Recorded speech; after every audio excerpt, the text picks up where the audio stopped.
Welcome to the STR Data Lab. Hello and welcome to the STR Data Lab. I'm Jamie Lane, Chief Economist at AirDNA, and I'm joined today with a really special guest. We have Kerri Gibson, CEO and co-founder of Chalets Hygge. Kerri, welcome to the show. Hi, Jamie. Thank you so much for having me. I am so excited to be here. You are one of my favorite podcasters to listen to. So when I got the invitation, I absolutely jumped on a yes. That's so great. Yeah, and first, I'm excited to have you on. And prior to us hitting recording, I had to ask you how to pronounce the name of your company, and I feel like that may be a first for me of having to ask. Usually, it's how to pronounce someone's name, not necessarily how to pronounce their company name. So, what's the story behind that name? So it is pronounced Uga, Shelley's Uga, and Uga is a Danish concept for a lifestyle. And basically, what it boils down to is finding joy and contentment in the simple moments of life, surrounded by those that you love. And honestly, the pronunciation is one reason when we were deciding on the brand and name for our business, we kind of like drug our feet, not knowing if people would connect with it or not. It's actually turned out to be fun because it's a conversation starter. But we love the concept and the philosophy so much, and it changed our lives incredibly that we could never find anything else that felt right for our business name. And so, yeah, we experienced it when we went to Norway for Philip's 50th birthday. His dream was to cross country ski there, which cross country skiing there is extreme. And yeah, that's where we really understood and experienced the Uga concept, the joie de vivre, or as you say in French. But it was really like a completely different mindset shift for us, the way we experienced life there and the way we observed people experiencing life in Norway. Yeah. No, and having a brand that sort of is a lifestyle, either Joy de Vive or, what is it? Altido, another short-term rental brand, a life I'd like to live. It's fun when your name can help sort of set the sort of tone of what the business is. For sure, it's our North Star. Like everything we do is guided by inducing the feeling or bringing about the feeling of Uga from the time our guests find us, the time they discover our brand, till the time they leave and maybe hopefully return. That's everything that we strive for is creating those simple moments and happiness and engaging with us. So let's dig in of and what sort of brought you into the short-term rental industry and where did you guys get your start in terms of your listings and starting to build your business? I think like probably 95% of podcasts that I listen to, when people are asked that question, they say, well, I fell into it accidentally. So we fell into it accidentally. We started it, or actually, I started it in 2017 as I was exiting my corporate career, looking for something deeper, more fulfillment, less 24/7 work stress. And honestly, when we bought our first property, it was just to have as a flip project renovation, thinking that was going to be it. I was like, I need something to do while I decide what comes next. And through that process, I discovered so much I loved about it, from the design to the working with my hand. And then the eventual renting it, it switched from something to do to okay, how can I do this full time? How am I going to make money at it? And why do I want to do this? And I really found that hospitality was something I had a true heart for, and that being able to create those moments with our guests of the happiness, the joy, the email that says, this is the best vacation we've had in a long time. We really connected, is something I wanted that feeling over and over again. So yeah, so that's kind of how we fell into it, starting with one and then just acquiring as we went along. And before we knew it, we had multiples. And it was that joy of creating moments. And honestly, for me, I'm a CPA by trade. So I'm a very analytical person. I never thought of myself as creative. until we started designing homes. And I found, oh, that is what my creative outlet is. I actually have some creativity in me. So it also allowed me to tap into that side. Yeah. And it's and especially on the design side, there's so much, and maybe even starts with the investing side of like having a vision, creatively of like, what do you want to build? What experience do you want to build? How are you going to design that sort of soup to nuts? And you guys, and I think are an investor and operator, right? In terms of your properties. So it lets you sort of have that and thought process going in. You're not just managing other people's rentals, you're owning them too. Is that correct? Yes, we are owner operators. We do not manage for anybody else. We only manage our own properties. And the reason we did that is when we first started, I wasn't even sure if it was going to be a business. And so, but once I became sure I wanted it to be a business, I knew I wanted it to be a business that I owned and that I drove the vision and the strategy. And I'd spent my whole corporate career, 22 years, like executing on the vision and strategy, of the corporation, of, the market. And I wanted something that was mine. And I honestly did not want to have to debate and negotiate with other owners to try to align them with my vision and what I wanted the experience of these properties to be for our guests.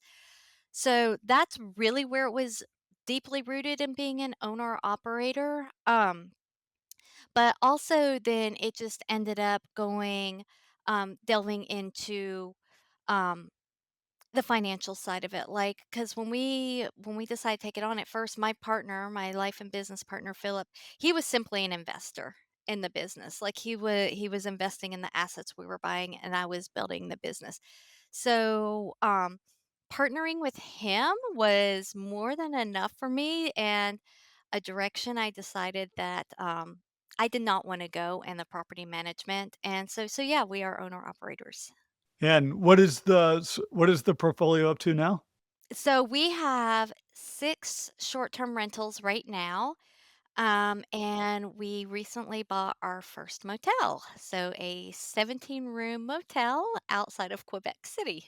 That's really exciting. So you took 6 units and now you've sort of scaled that up to, and plus 17 motel rooms is that's a major increase in terms of number of units that you guys have. Yes, I am learning that. Running a motel is very different than running a short-term rental. Just the operations, they're much shorter stays. The guests have different expectations of your availability. They have different ways they want to contact you. Phone is very popular again, and motels. When your average stay is one night, you're turning operationally a whole lot more room. So just the operational standards are a whole lot that we're leaning into and learning a lot right now. But we scaled our short term rental business really pretty slowly. It took us from the time we bought our first one in 2017 till our last one in 2020, but it was 2021 before it was on the market. We scaled pretty intentionally, which was a good thing. Number 1, it was capped out, like, I just had so many hours in the day, but also it allowed me to really focus on what I wanted our brand and our business to be. And had I scaled too fast, it would have been really, really hard for me to build the foundation for all of that. But not only did it allow us to build the foundation for the short-term rentals, but then when we acquired the motel, it allowed me to pull over all of those operational bases and standard operating procedures and tweak them for the motel, update them. And so yeah, it was a thoughtful process on how we did it. And yeah, it's definitely something that as owner operators, I definitely suggest is a thoughtful scaling. So maybe, and I'm so interested in sort of this journey from 1 to 6. And I assume going from 1 to 2 was entirely different than going from 5 to 6. Even though, and it's still just adding one property to the portfolio. So like, I'd love to hear from you, like, what did you learn, like, from scaling to that second one to then scaling to the 6th in terms of, like, the whole process of deciding on what you're gonna buy and the amenities, and where you actually put it, like, what did you learn throughout that time period on how to scale? Goodness, yes. So actually, when we bought the first one, we quickly bought the second one within like 6 months. And that was completely unplanned. And that's where my husband's investor mindset comes in. He saw a good opportunity and he wanted to go after it right away, where I wanted to pencil in all the numbers, make sure everything was going to work out perfectly on the first one. But he did convince me to buy the second one, which was more turnkey than our first, because we did a full scale gut renovation on our first one. And because the second one was more turnkey, and at the same time, my husband ended up changing jobs and we moved to Vancouver. So I actually went from 0 properties in the short-term rental space to 3 all at one time that I had to launch and get out there. And that was because I'd always thought when we moved to Vancouver that I would eventually go back to work in some kind of corporate job, or, another W-2 job, because I still didn't know what an opportunity investing in the short-term rental space was. So, yeah, I was scrambling for about 3 to 4 months, managing 3 rentals, getting them up and off the ground across the country. Fortunately, I was able to fly back and forth across the country a lot. And at that point, they were only on Airbnb as well. So I was able to learn just being on Airbnb and just scaling. And this was 2018. So Airbnb was still growing, it had not yet reached its peak. So I would say that allowed me to really dig in and learn as being limited to one platform. And then after that, number 4, 5, and 6 actually came from within our same community, and people reaching out to me, our neighbors, and saying, "Hey, we're going to sell our property. Are you guys interested in it?" So that's how we scaled to the other 3. And with the exception of the second one we bought, they all needed major renovations, like complete gut renovations to the studs, mouse parties going on, infiltration of water, all kinds of things. They were very traditional sloped chalets, back roof sloped chalets that had been built in the 60s and 70s. So they needed a lot of love. So just by nature of having to do all of the renovations and work for them, that kind of forced us to scale slowly as well. And it just kind of fell in place as one was ready, another property would come up for sale. And we did that all the way through. It was just kind of one after the other until our last one we bought in July of 2020 and then launched in 2021, early 2021. So, yeah, so that was our scaling journey. It took us a total of about 4.5 years to acquire and get 6 of them on the market. At that time, COVID exploded and market prices exploded. And yeah, cash flow became very difficult on acquiring any new properties. So that's when we started to say, okay, what's our next pivot in the short-term rental business? Because we both left hospitality, and my husband and now business partner, he was one of the part of the great resignation. Like, he had the opportunity to leave his job in 2020 and he took it. And so we also knew that we needed a way to not only replace my salary now, but to replace both salaries. So that's where the pivot into other types of hospitality accommodations started coming in. And it took us 3 years to decide on a boutique motel. But yeah, that's our story of how we scaled and how we went from 0 to 6 in a motel. So, when you were sort of deciding on those properties to add, I suspect there's the hospitality aspect of, like, you had 3, you sort of got those all around, you were sort of operating them, generating cash flow. There was then the sort of investor mindset of, like, how can we sort of find more, sort of add to their portfolio? What is the return gonna be? I suspect there was always an eye on, like, we need these to make money and sort of be a positive return and sort of a good use of money. How do you sort of marry those 2 when trying to build out a portfolio with with your husband where and you guys maybe have differing views on what you should how you should be expanding? That is such a great question because working with your partner can be really rewarding and it can also be really challenging at the same time, and making sure that your vision aligns in all aspects of your life.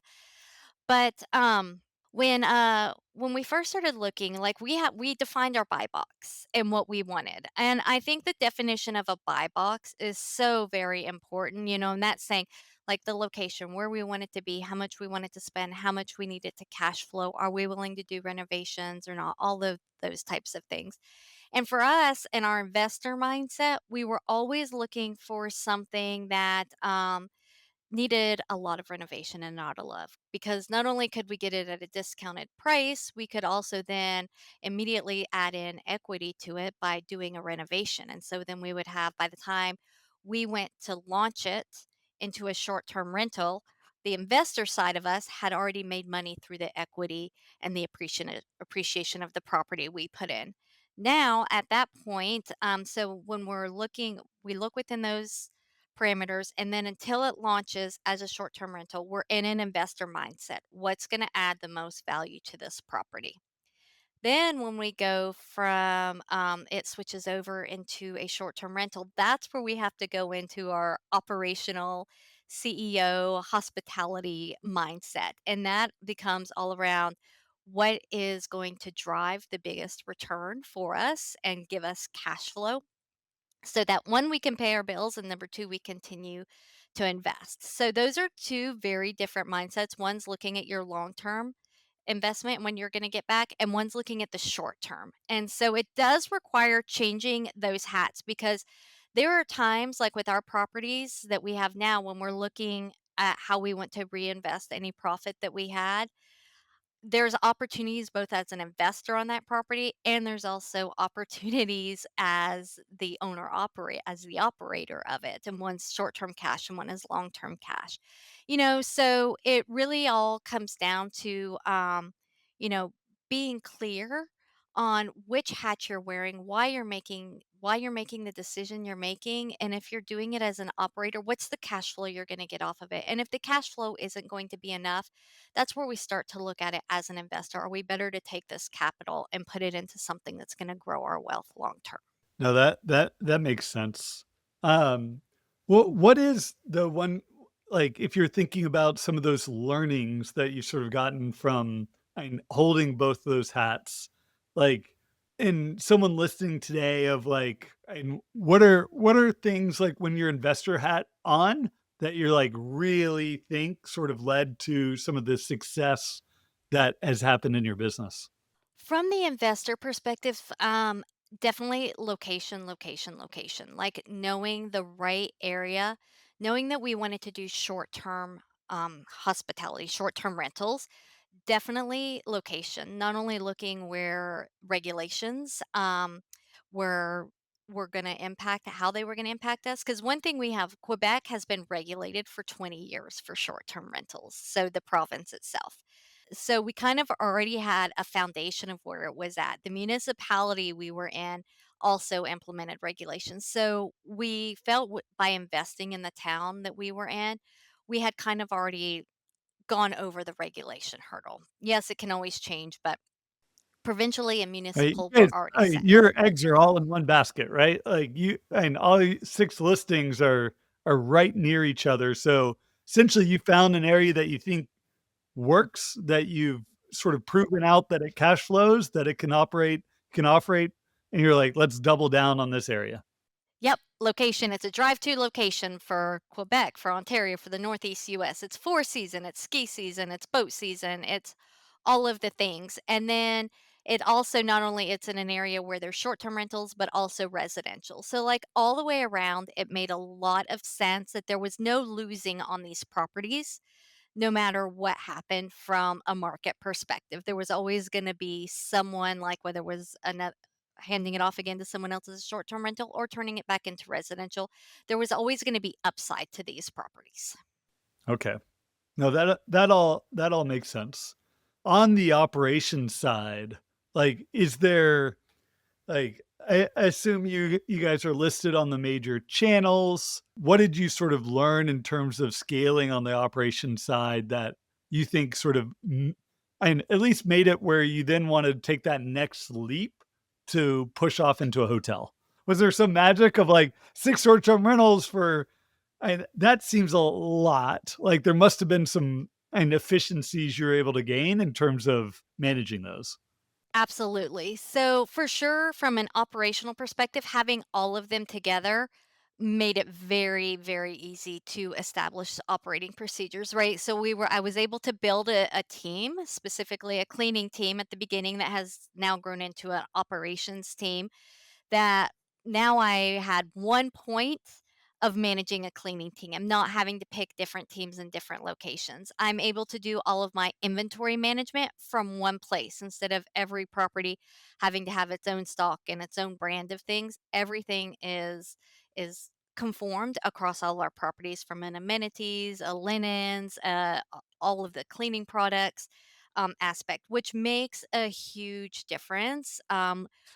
When you get to 6, we actually ended up having to build, an extra, cabin shed in order to store all the things that we have, for people going in, because that is a concern when you get past 1 or 2, where am I going to put all of this stuff? So for sure, building out the operational efficiencies and also putting in place your standards, your guest standards. When you have one team that you're working with one on one and they know how to execute with exactly what you want, that eliminates some stress as well, from knowing, okay, is the property really going to be ready for check-in? Is it really up to the standards of what we want? But on the other hand, houses are a lot to manage, individual houses, and also they're either occupied or they're not. And so, and then they face, we still have, while we are regulated, there is still the regulation that you have to always hanging over your head when your business is in residential property. You also have the community aspect of it. Does your community want you to be there? So always juggling all of those things, it just kind of, and then with the add to that the prices, it kind of just led to the what's next for scaling. And it's that seemed to pivot and all roads led to having to buy a commercially zoned business, a commercially zoned property to do that. And we looked at everything from a ground up build to a renovation, buying a place with multiple structures on it, to buying a boutique motel. And honestly, boutique motel made the most sense. We love renovation. They're already zoned for what you want. They're more consistent cash flow once you get up and going because you have multiple rooms. It's not a one and done type deal. It's not X's and O's. It's you have multiple rooms at any given time. So you're always cash flowing somewhere. And then honestly, on the selfish part, the idea of designing a motel like really got me super excited. The ability to give so many, like do 17 different rooms and with a bit of a different of a designer touch. We're in a house, everything, you're consistent on your theme and your feel throughout it. So yeah, that's what led to the motel side of it. And honestly, right now on the motel hotel side, so many mom and pops, boomers are in the point of selling, being ready to sell, and their kids don't necessarily want to take it over. They need operational improvements. So, our business case was not only on elevating the motel from an aesthetic perspective, but also operationally and being able to deliver on a business case for both of those that actually so far 6 months in we're like well exceeding all of the KPIs that we had dependent on swapping up operations and what we're able to do with the upgraded rooms. No, that's amazing. Looking at sort of the portfolio, like you guys able to get to 6 listings. And I was just looking at your Airbnb host page. You guys are running a 4.97, which is that's crazy good for the number. And you guys have had like over 500 reviews. Like almost all your properties are like right at a 5.0. Like that's amazing. Thank you. Congratulations. Thank you. Um, and now like 6 months into a hotel sort of and hitting your, um, sort of stride there. What did you take, like, from the short-term rental side that you don't think sort of most other boutiques, hotels are sort of doing that you think sort of gives you guys a leg up, given that you've sort of come from short-term rentals as opposed to sort of have beening from just being a boutique hotel operator? I think one thing that we are able to bring, and I have seen this so much, is a traveler, no matter what accommodation they're staying in, often wants more than just to be a head in a bed. They want something, they want some kind of moment that feels magical or special to them, whether it's walking into a beautiful room and feeling relaxed, whether it's connecting with another guest, whether it's getting recommendations of the coolest local hidden gems. All of them want something that's just a little bit of that personal touch, which you don't traditionally get in a motel type environment, right? It's traditionally thought of you park in front of your room, you go in, you sleep, you leave. So what we're gonna do, I'm so excited about, is we're gonna kind of do a hybrid of a traditional motel and a short-term rental. There's an old restaurant in the motel, and we're going to turn that into a shared common space so that there's going to be like a shared kitchen, there's going to be a shared living room, there's going to be co-working spaces, there's going to be a local boutique where they can buy different food products because we're in a big agritourism area. And we're adding fire pits to the outside so that they can meet other guests at the motel. So just doing that hybrid where they have options. It's not necessarily they're only going to be 2 or 3 nights. I don't necessarily need a whole short-term rental, but on the other hand, they want somewhere comfortable and maybe they don't want to eat out, for 9 meals if they're gone for 3 days. So just giving them something of that in between, I think is what today's traveler is looking at. Mid-length travel, I'll say, someone for more than one night and someone that doesn't quite need, 7 nights. And that's something in between and doing something to create those moments that are just a little unexpected. But in order to do that, we've got to get rid of that motel mindset moniker that hangs over what a motel is. And yeah, that's going to be a challenge because already in the rooms we've renovated, people are like, "Okay, this is not what I expected. Explain to me what's going on here?" So once they get here, they get it. But like bringing them in and like when they look on in motelsbooking.com and they're like, "Oh, well, why would I pay that much for a motel room?" Like it's something we've got to a barrier we have to break through. Yeah. And where are you distributing? Are you still able to distribute like on an Airbnb Verbo, or are you going through the more traditional sort of hotel channels? So all of our short-term rentals are on Airbnb and VRBO. And Mhm. then we have our own website. So we're 70% direct book Wow. through our web. Yes. Yes. So honestly, for me, Airbnb and VRBO, they're only marketing platforms. That's all I see them at. It's like putting a billboard anywhere. That's how I treat them. That's what my mindset is with them. Um, that is one thing coming back into the motel world where we're at here. I have had to get used again to the reliance on the OTAs because this motel is 60% booking.com. And then about 20% from a tour operator that we work with. And then the other 20% is random walk-ins, telephone calls, Google Vacation Rentals website. A very dated old website, but so yeah. And Booking.com is really where motels are at. We listed our properties on a couple motel rooms on Airbnb. In fact, you might see them if you're on there. There's not enough that comes there to make it worth maintaining. We'll probably eventually take them down off of there and we'll expand in Expedia, but the OTAs are completely different between the two different the two types, which is what we found. The other big difference from a tech point is PMSs. Like we can't use the same PMS to manage the two sides of the business. So they do sit in 2 different platforms, but, yeah, that's one of the lessons we learned. I had great visions of this big unified tech stack to manage all of our businesses, and that's not going to happen because the PMS is different for both. The technology that sits behind them, we're able to have the same. But yeah, so once I have that technology stack in place for the motel, like we do for the short term rentals, then I can start to focus on a direct book strategy. But without the tech stack in place and kind of the branding done on the motel, it's really hard to focus on a direct book strategy. So I'm going to diversify for now by onboarding Expedia.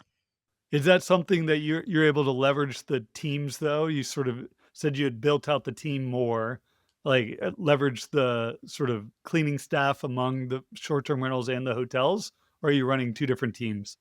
I am running 2 different teams, and that is because they are 4 hours apart. Our short-term rentals are Oh, in wow. Montreal, outside of Um, Montreal, and our motel is outside of Quebec City. So, yes, our original dream was to have the motel in the same town as our short-term rentals were in. Again, efficiencies, operations. I had visions of, like, our short-term rental guests being able to go use the pool at the motel and, but that did not work out. So knowing your buy box, this motel fell into everything we wanted for our buy box except for location. So we did have to sacrifice on location. So our operational boots on the ground staff will be different between the two. However, I am in the process of building out the behind the scenes, the back of the house team, and those will be the same. It will be the same team. So I will have the same bookkeeping. I will still have the same marketing, I will still have the same website development teams. All of those things are going to be the same across both. So as you sort of look out in the future, is that still maybe another motel in the future that you guys want to be able to add in, or is it going to take a while to sort of digest this one and before you start thinking about another? Have you seen those Instagram memes where there's like the husband over here, I just want to drink my coffee and work on my project, and the wife's like, I want a motel, I want to adopt 5 dogs. That is so us. Because we have this motel, we've had it for 6 months now. We have renovated 4 out of the 16 rooms, so we have 12 to go and a major common space to go. And I am already shopping for the next property. And Philip's like, "Oh my god, what is wrong with you? Can you please can we get this motel done and see how it goes first?" So, I say that jokingly, but, I do envision us doing something else. If the motel model works well and goes well, I would love to do that again. I love the concept of what a motel can bring. I love the security of that type of hospitality accommodation and everything that comes with it from a cash flow and from a regulation perspective. But also the concept of UGA is finding joy in the simple moments of life, all around wellness. So there's something in the back of my head that also says, what about if we create a destination spa type, so we shall see. So we have recently built an umbrella company called Experiences Uga, and underneath that, we're gonna have our short-term rental channel, our motel channel, and then I don't know what other channels may come under that. Because had you told me 10 years ago when I was in my corporate job that we would be sitting on top of a mini powerhouse hospitality brand in Eastern Canada, I would have not believed. I would have had no idea. Like the idea of doing hospitality, running my own business, buying rundown properties and completely flipping them was not on my radar at all. But yeah, that's the beauty of this hospitality industry. You're free to craft and architect the business that you want. Well, Carrie, this was so enlightening. Your sort of dedication to the craft is contagious. Gets me excited about wanting to continue my journey. So I really appreciate you coming on and sort of sharing it with us. If people want to follow along on your journey, sort of look at your properties, where should they go? Ah, I will send them to my Chalets Hygge Instagram account. So it's Chalets, plural, CHLETS underscore Hygge, HYGGE. And from there, you'll find all of our motel Instagram, my personal Instagram, where I document more about our journey of transforming the motel and running a hospitality business. And then LinkedIn, I love LinkedIn. So I love to connect with people there. That's where I get so many of my ideas and about where the future of the industry is going. And I love to engage there as well. Awesome. Well, Carrie, I really appreciate it. Thank you. Thank you, Jamie.